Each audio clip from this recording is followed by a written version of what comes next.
এখন প্রশ্ন হচ্ছে কোন পরিস্থিতিতে এই ঘটনা ঘটলো, কিভাবে মৃত্যু হলো রাহুল বন্দ্যোপাধ্যায়ের।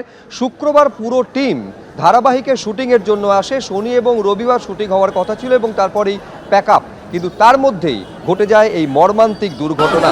এখনো পর্যন্ত যে সমস্ত তথ্য জানা যাচ্ছে যে প্রায় শুটিংয়ের জন্য হাঁটু ও জলে তারা দুজনে গেছিলেন, অর্থাৎ রাহুল বন্দ্যোপাধ্যায় এবং তার সহ অভিনেত্রী। গত শুক্রবার শুটিংয়ে তালসারি গেছিলেন রাহুল এবং তার পুরো টিম।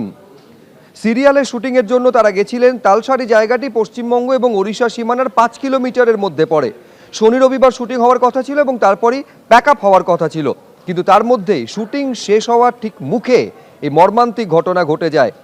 সিরিয়ালের শুটিং চলছিল সমুদ্রের কিনারে। রাহুল এবং অভিনেত্রী শ্বেতা বিকেল নাগাদ হাঁটু জলে শুটিং করছিলেন। এই শুটিং চলাকালীন দুজন এগোতে থাকেন গভীর জলের দিকে। গভীর জলে অভিনেত্রী পড়ে যান, তারপর রাহুলও পড়ে যান বলে খবর সূত্রের। আর এরপর অভিনেত্রী শ্বেতাকে জল থেকে উদ্ধার করা হয়। বোট নিয়ে গিয়ে অভিনেত্রীকে উদ্ধার করা হয়। যে বোটে শ্বেতাকে তোলা হয় সেই বোট শুটিংয়ের জিনিসপত্র আনা নেওয়ার জন্য ওখানে ছিল বলে খবর সূত্রের। শ্বেতাকে উদ্ধারের ফুটেজ পুলিশ বাজেয়াপ্ত করেছে শুটিংয়ের ক্যামেরা থেকে। আর শ্বেতাকে উদ্ধারের পর আর কোনো ফুটেজ ক্যামেরায় নেই, এমনটা খবর পুলিশ সূত্রে। আর এখানেই প্রশ্ন, শ্বেতাকে উদ্ধার করা হলেও রাহুলকে উদ্ধার করা সম্ভব হলো না কেন? জলে কিভাবে তলিয়ে গেলেন রাহুল? বেশ কিছুক্ষণ রাহুল জলের তলায় ছিলেন বলে খবর পুলিশ সূত্রে। উদ্ধারের পর জল থেকে তুলে রাহুলকে ওপরে নিয়ে এসে গাড়িতে করে হাসপাতালে নিয়ে যাওয়া হয়। আর সেখানেই ব্রড ডেড, অর্থাৎ মৃত বলে ঘোষণা করেন চিকিৎসকেরা।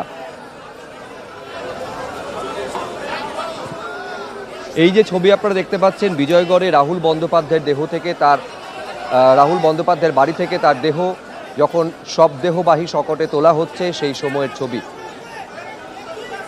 এবং এখান থেকে দেহ সরাসরি নিয়ে যাওয়া হবে কেওড়াতলা মহাশ্মশানে, যেখানে তার শেষকৃত্য সম্পন্ন হবে।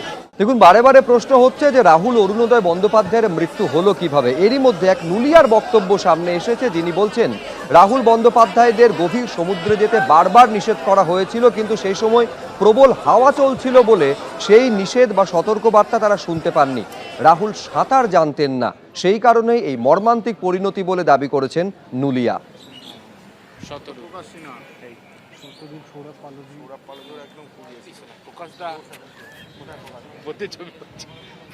ওনাদেরকে বলছি, বারণ করছি যে ওই অত দূরে যাও না, ইয়ে করো না, জল বেশি আছে, জোয়ার বাড়ছে। ওনারা কথাটা মানে হয়তো শুনতে পাইনি।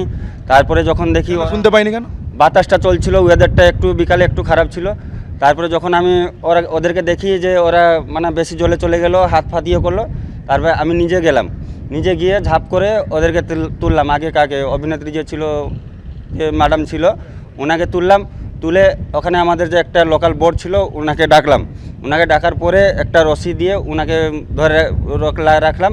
তারপরে দাদাকে মানে ইয়ে করলাম। তখন ওখান থেকে নিয়ে এসে ওই যে আমাদের লোকাল বোটটা ছিল, ওখান থেকে বোটে করে এসে এখানে ইয়ে করে গাড়িতে তুলে দিলাম। আপনি কি তখন রাহুলকে কি করলেন, ওই বোটে তুললেন? বোটে তুলে নিয়ে পুরো পাড়ে নিয়ে এসেছি, আমার কাঁধে রেখে সাইডে মানে জলে কি তুলে মানে মাথাটা উপরে করে তখন নিয়ে এলাম, পাশে নিয়ে এলাম। এটা সাঁতার না জানার জন্য এটা হয়েছে। ওখানে বেশি জলও নেই, 6 ফুট, মানে একটা মানুষ তো 6 ফুট।